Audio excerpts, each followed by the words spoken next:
This is about basic humanity. I can't tell you how many times I have to say this in this Congress. It is about basic humanity. People being able to live their lives and work in peace. In the Supreme Court's Bostock decision, our nation's highest court affirmed that Title VII protects against discrimination based on sexual orientation and gender identity. But we need explicit protections because so many will still seek to demonize and dehumanize us. And I say us, as I am part of that community.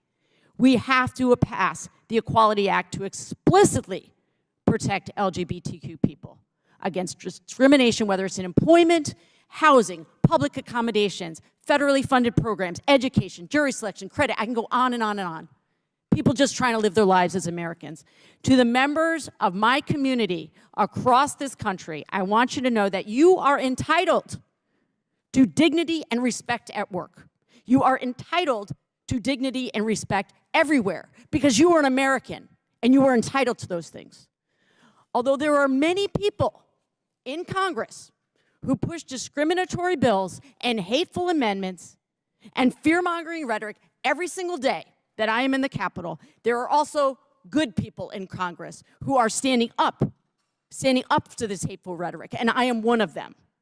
I am one of these people who has to, every single day have to come here and do battle with this. I will not allow our voices to be silenced. I will not allow these attacks to go on unchallenged and to have our rights as Americans taken away. I'd like to bring us back to the reasons that the protections enshrined in Title VII of the Civil Rights Act of 1964 were needed then and are actually still very much needed today.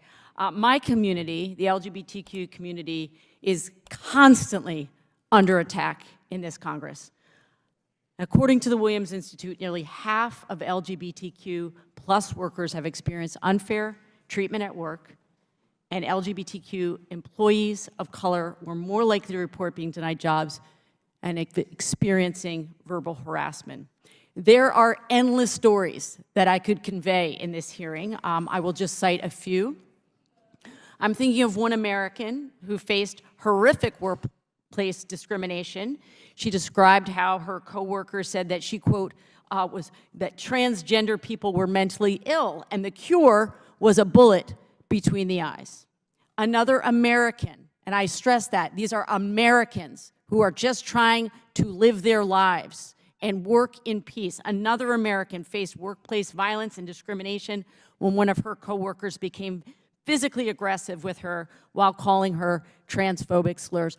Again, while just trying to do her job and live her life. There are so many gut-wrenching stories, and they are an indication of the damage that fearful, hateful, and dehumanizing rhetoric has had on Americans who just want to live their lives.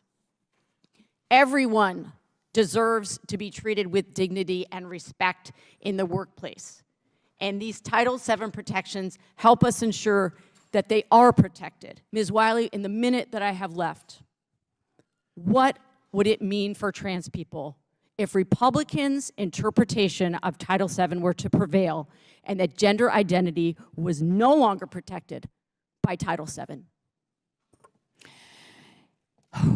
It would mean not only the loss of dignity, not only the loss of jobs, not only the loss of the ability to really be able to ensure that you can take care of yourself and your family fairly and with equal opportunity to work, it would increase danger and physical safety. We saw that in the 11th Circuit case with Tyler Copeland, transgender man, endangered because his own supervisees were harassing and abusing him because he was transgender in front of inmates. That is actually an unsafe condition. And the same in terms of sexual violence, murder. You know, we're essentially giving permission to hate, bias, and violence, and we should not tolerate it, and we stand with you. Thank you, Ms. Wiley. In closing, I know I'm over, Mr. Chair. I just want to say there are a few, I believe, true believers who spew this hateful dignity indignities towards people in my community, and there are a lot of enablers who go along to get along, and what they're doing is demonizing and dehumanizing their fellow Americans. I yield back.